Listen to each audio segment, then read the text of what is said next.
카지노의 진실과 도박꾼이 겪게 되는 심리적 단계에 대해 이야기해 보겠습니다. 흔히들 도박은 그저 가벼운 오락으로만 즐겨야 하며 절대 과하게 빠져서는 안 된다고 말합니다. 왜냐하면 당신이 게임을 많이 하면 할수록 결코 이길 수 없는 구조이기 때문입니다. 당신은 절대로 카지노를 이길 수 없습니다. 왜냐하면 우리는 이미 모든 판마다 수익의 일정 %를 떼어가고 있으니까요. 아주 단순하게 생각해 보세요.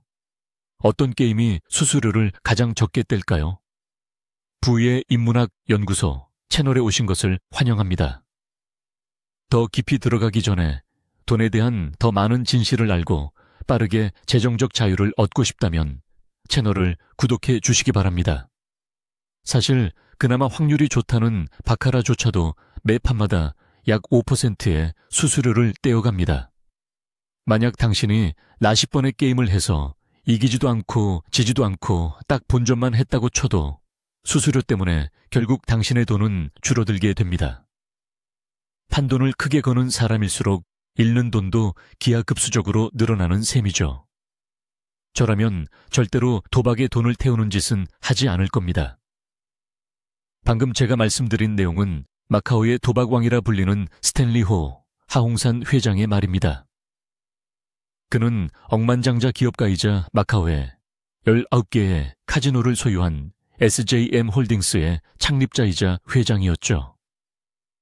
구독자 여러분, 하홍산 회장이 도박왕이라는 타이틀에 걸맞게 얼마나 대단한 기술을 가졌는지 궁금하지 않으신가요?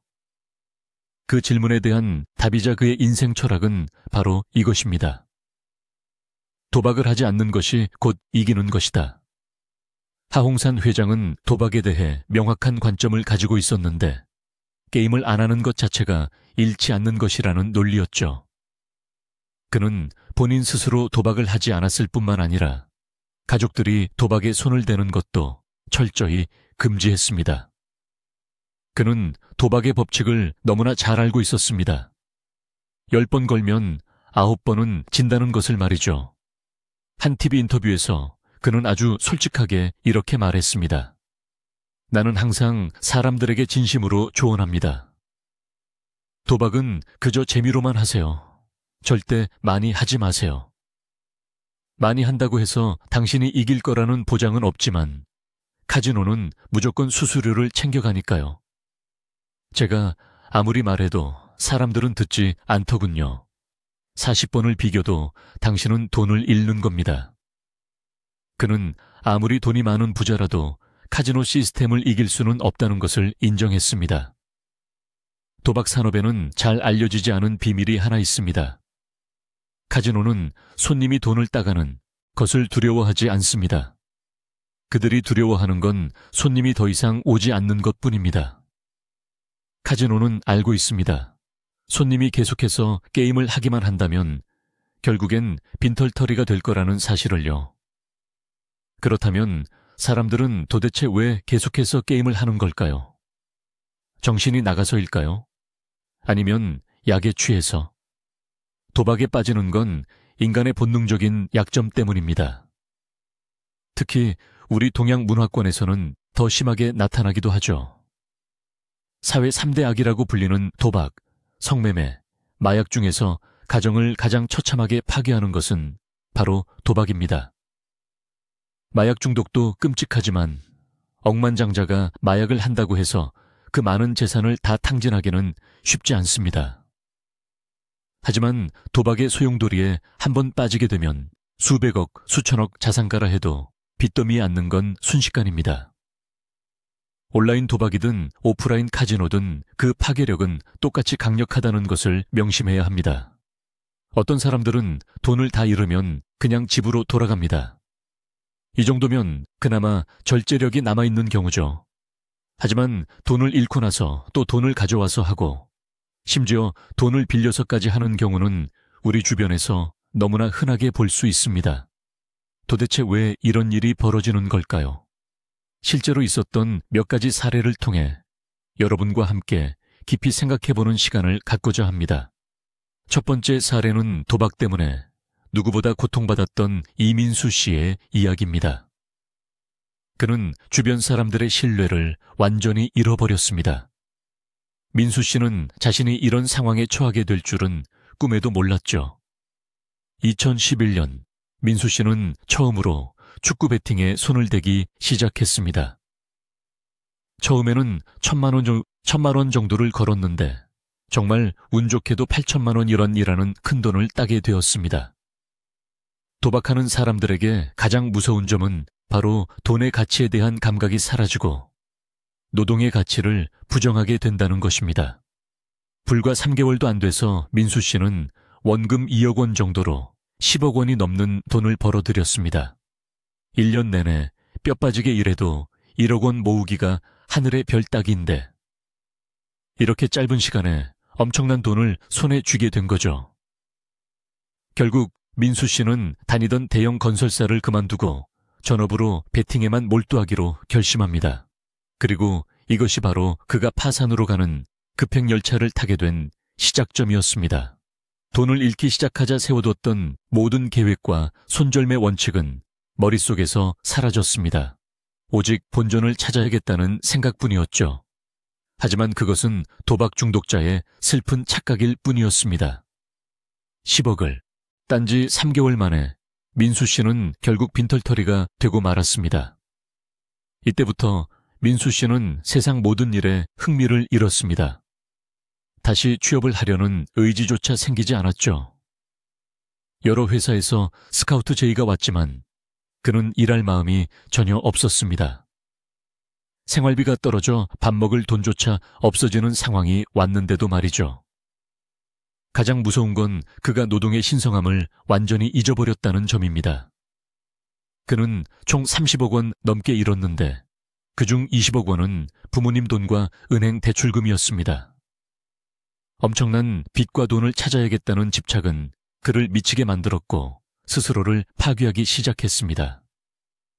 그는 결국 사채 시장에 손을 대기 시작했고 월 3%라는 살인적인 이자를 감당해야 했습니다. 반년도 채 지나지 않아 모든 돈을 날렸고 카드 돌려막기도 더 이상 불가능한 지경에 이르렀습니다. 은행 대출은 연체된 지 오래였고 소송 예고장들이 날아오기 시작했습니다. 그가 매달 갚아야 할 돈만 2억 원이 넘었고 그중 이자만 7천만 원에 달했습니다.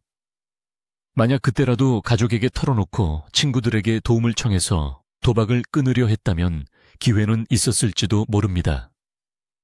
하지만 민수 씨는 부모님 몰래 40평짜리 집을 팔아치웠습니다.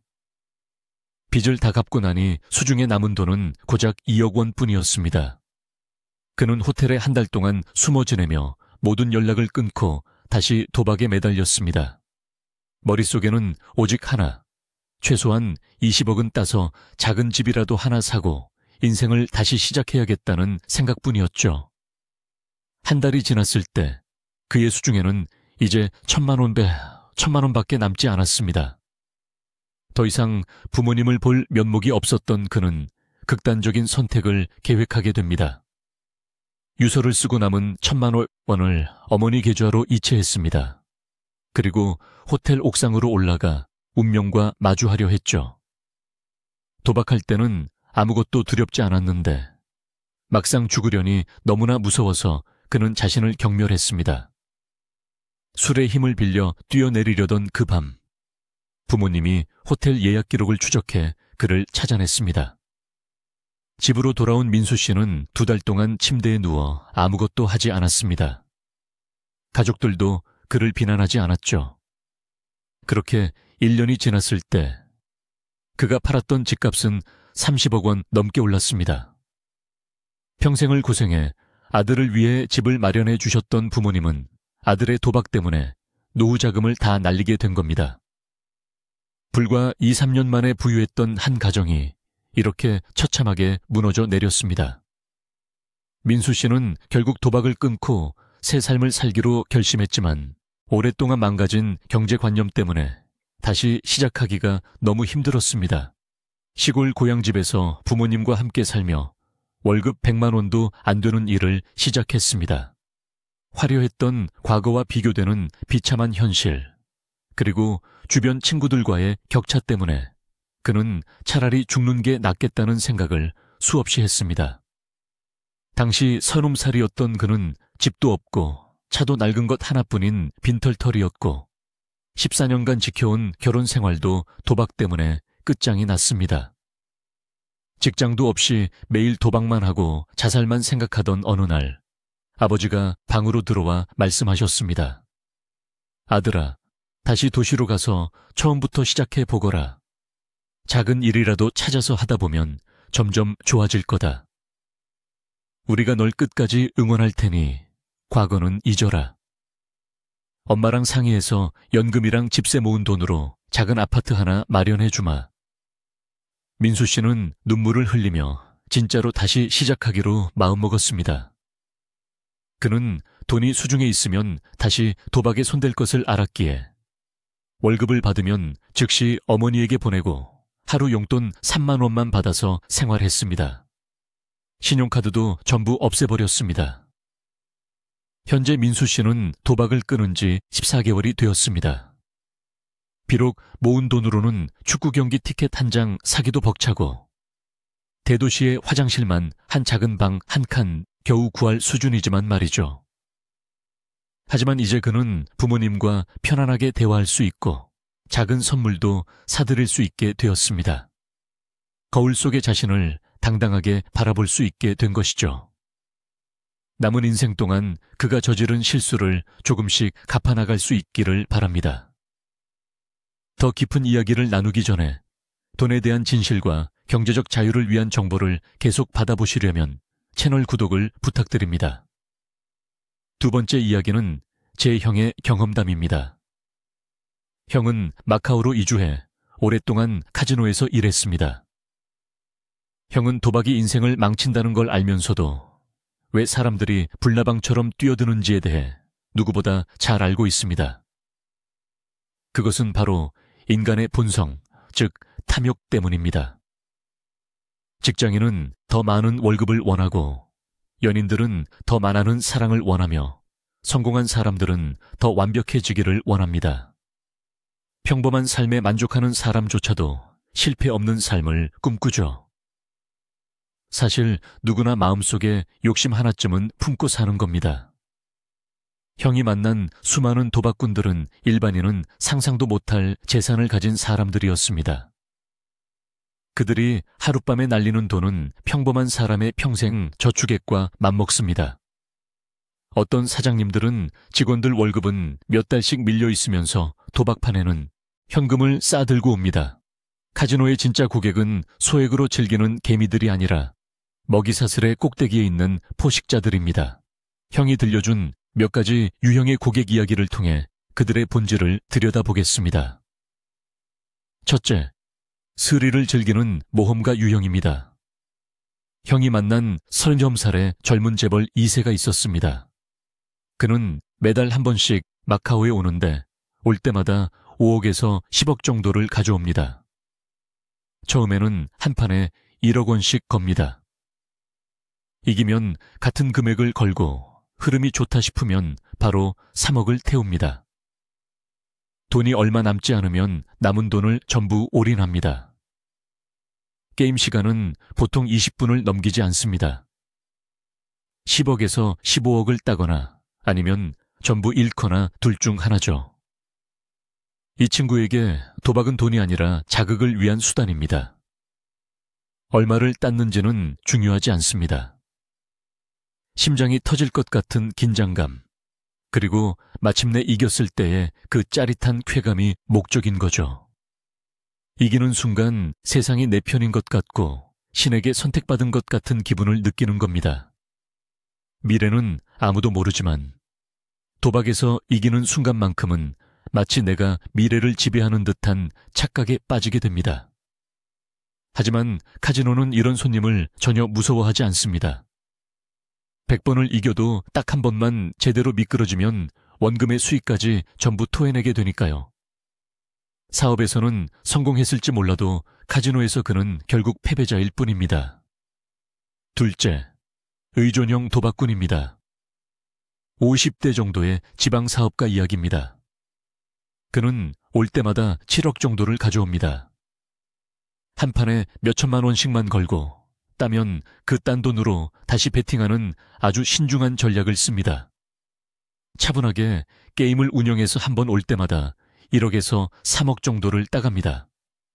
한 달 내내 이기기만 해서 수십억을 벌어간 적도 있었습니다. 하지만 원금에서 2천만 원 이상 잃기 시작하면 그는 완전히 다른 사람으로 돌변합니다. 갑자기 조급해지고 충동적으로 변해서 한 번에 수억 원을 베팅하기 시작합니다. 본전이 회복되면 다시 소액으로 돌아오지만 한 번 무너지면 걷잡을 수 없습니다. 어느 날 몇 판을 연속으로 지자 그는 이성을 잃고 미친 사람처럼 베팅하기 시작했습니다. 결국 가져온 돈을 다 잃고 자산까지 담보로 잡혀서 일주일 만에 70억 원을 날렸습니다. 그는 이렇게 말했습니다. 마카오에서는 욕심만 안 부리면 큰 돈을 벌 수 있어. 내 회사가 1년 동안 뼈 빠지게 일해서 버는 순이익이 10억 남짓인데 여기서 일주일만 잘하면 그 돈을 벌 수 있잖아. 도박이 무서운 건 바로 이 지점입니다. 내가 땀 흘려 일했던 지난날의 노력을 하찮은 것으로 만들어버립니다. 이런 착각에 빠지면 정직한 노동으로 돈을 버는 게 바보처럼 느껴지고 현실을 도피하고 싶어집니다. 하지만 기억하세요. 도박으로 부자가 되는 유일한 방법은 카지노를 직접 차리는 것뿐입니다. 셋째, 공허한 영혼들입니다. 자산이 수천억 대인 두 거물, 최 회장과 뒤 회장의 이야기입니다. 이들은 한 달에 20일 넘게 마카오 카지노에서 살다시피 합니다. 아예 국적을 필리핀으로 바꿀 정도였죠. 최 회장은 슬롯 머신 앞에 앉아 12시간 동안 기계처럼 버튼만 누릅니다. 밥도 그 자리에서 해결하죠. 뒤 회장은 바카라를 좋아하는데 이겨도 별로 기뻐하지 않고 저도 화를 다 내지 않습니다. 한 번은 최 회장이 말했습니다. 이 기계는 정말 밑 빠진 독이야. 돈을 아무리 넣어도 끝이 없어. 그러자 뒤 회장이 물었죠. 그걸 알면서 왜 계속하는 거요? 최 회장의 대답이 충격적이었습니다. 이거 말고는 세상에 재미있는 게 하나도 없으니까. 돈이 너무 많아서 세상 모든 부귀영화를 다 누려본 사람들은 더 이상 돈 쓰는 즐거움을 느끼지 못합니다.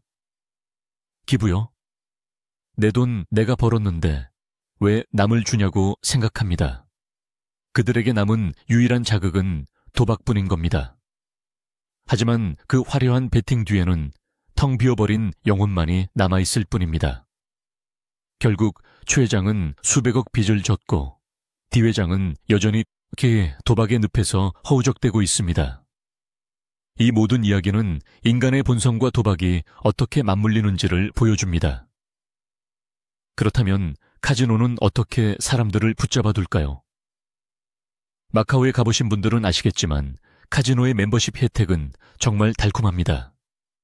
게임 실적에 따라 최신형 스마트폰이나 호텔 스위트룸을 공짜로 줍니다.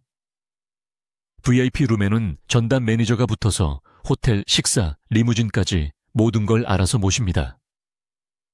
돈을 많이 쓰는 큰손이라면 헬기를 띄워서 모셔오기도 합니다. 심지어 돈이 떨어지면 카지노에서 돈도 빌려줍니다. 이기면 바로 갚으면 되고 지면 갚을 시간을 줍니다. 이것 자체가 거대한 비즈니스 모델인 셈이죠. 판돈이 작아서 시시하다면 판돈 제한이 없는 더 큰 테이블로 안내합니다. 한 판에 수십억이 오가는 곳으로 말이죠. 마카오까지 오기 귀찮은 사람들을 위해 전화 베팅 서비스도 있습니다. 앱으로 화면을 보면서 대리인에게 지시만 하면 됩니다. 사람들이 왜 바카라에 열광할까요? 공정해서요? 아닙니다. 규칙이 있다고 믿기 때문입니다. 이 규칙이라는 것이야말로 세상에서 가장 정교한 사기입니다. 사람들은 자신이 다음 결과를 예측할 수 있다고 착각하게 되거든요. 카지노 주변 환경도 한몫합니다. 명품관, 보석상, 화려한 클럽들이 즐비합니다. 돈을 쓰라고 끊임없이 유혹하는 거죠. 카지노 주변 식당들을 보면 포르투갈이나 홍콩 요리보다는 중국 본토 요리를 파는 곳이 훨씬 많습니다. 큰손인 중국 고객들의 입맛을 철저하게 맞춘 겁니다. 마카오 사람들은 돈 앞에서는 철저하게 고개를 숙입니다. 돈 있는 사람이 왕이라는 것을 너무나 잘 알고 있으니까요.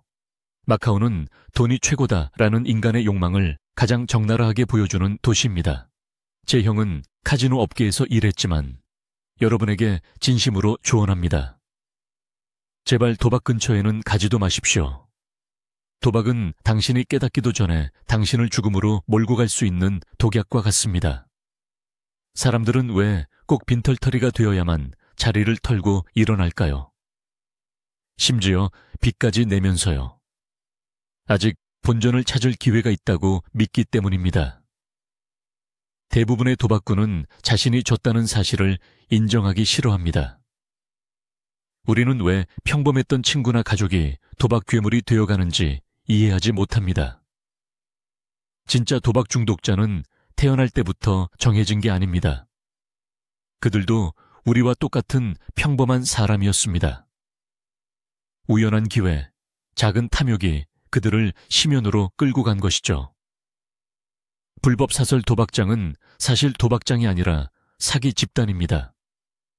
그렇다면 합법적인 카지노에 가면 안전할까요? 절대 아닙니다. 결국 패가 망신하는 건 똑같습니다. 10번 싸워 9번 지는 게 아니라 10번 다 지는 게임입니다. 그럼 평범한 사람이 어떻게 도박 중독자가 되는지 그 4단계 과정을 살펴보겠습니다. 1단계, 경계 단계입니다. 처음 카지노에 들어선 사람은 매우 조심스럽습니다. 재미삼아 아주 적은 돈만 겁니다. 몇십만 원 따면 오늘은 운이 좋았다며 멈춥니다. 이때까지는 통제력이 있습니다. 하지만 우연히 100만 원짜리 정도를 따게 되면 상상을 시작합니다. 올 때마다 100만 원씩 벌 수 있겠는데 그때부터 100만 원 승리를 쫓는 여정이 시작됩니다. 운 좋게 몇 번은 목표를 달성하고 쉽게 돈을 벌기도 합니다. 그러다 50만 원만 딴 날은 성에 차지 않아 계속하다가 잃기 시작합니다. 이전의 승리 경험 때문에 멈추지 못하고 본전 생각을 하며 계속하게 되죠. 이 과정에서 두 가지 무서운 변화가 일어납니다. 첫째, 판돈이 커집니다. 잃은 돈을 한 번에 만회하려면 베팅 금액을 올려야 하니까요. 둘째, 잃고 나서 복구하는 경험이 쌓입니다. 이 경험이 나중에 당신을 파멸시키는 독이 됩니다. 어떤 사람이 칩이 딱 하나 남았을 때 확률이 낮은 페어에 걸어 대박을 터뜨린 적이 있다고 칩시다. 그 사람은 그 강렬한 기억 때문에 위기 때마다 말도 안 되는 확률에 돈을 걸게 되고 결국 파산하게 됩니다. 나쁜 경험이 뇌의 잘못된 보상 회로를 만드는 겁니다. 2단계, 추락 단계입니다. 도박꾼이 처음으로 크게 패배하는 날이 옵니다. 예를 들어 300만 원을 잃었다고 칩시다. 예전 같으면 복구했겠지만 이번에는 아무리 해도 안 됩니다. 할수록 더 깊은 수렁으로 빠져들고 가져간 돈을 몽땅 날립니다. 도박 인생에서 처음 겪는 좌절이자 진정한 도박꾼으로 다시 태어나는 순간입니다. 사람들은 왜 다 잃어야 일어날까요? 자신의 승리에 대한 헛된 믿음 때문입니다. 30억을 땄던 기억, 10억을 복구했던 기억이 마지막 칩 하나까지 걸게 만드는 겁니다. 3단계, 보상 단계입니다. 모든 것이 무너져 내린 후 구멍난 독을 메우기 위해 발버둥치는 시기입니다. 돈을 잃은 고통은 너무나 큽니다. 마카오에는 10억으로 300억을 땄다가 다음 날 3조 10억을 잃고 자살한 사람 이야기가 전설처럼 내려옵니다. 큰 실패를 겪은 도박꾼은 오직 본전 생각뿐입니다. 이번에 본전만 찾으면 진짜 다시는 안 한다고 맹세합니다. 하지만 그 맹세는 이미 수없이 깨진 유리 조각 같은 겁니다. 200억을 잃었다면 한 번에 못 찾으니 20억씩 10번에 나눠서 찾자고 계획을 셉니다. 이게 바로 끝없는 지옥행 급행열차입니다. 4단계, 파멸 단계입니다. 결국 모든 것을 잃는 단계죠. 이 이야기들은 도박이 얼마나 무서운 의존성을 가지는지, 그리고 그 끝이 얼마나 비참한지를 보여줍니다. 도박은 개인의 이성을 마비시키고 가정의 행복을 박살내며 사회를 병들게 합니다. 도박을 금지하는 것은 사람들을 보호하기 위한 최소한의 안전장치입니다. 하웅산 회장의 말을 다시 한번 기억하십시오. 도박을 하지 않는 것이 곧 승리하는 것입니다. 도박에 빠진 사람들은 자신이 행운아라고 착각하지만 깊이 들어갈수록 탈출구는 사라집니다.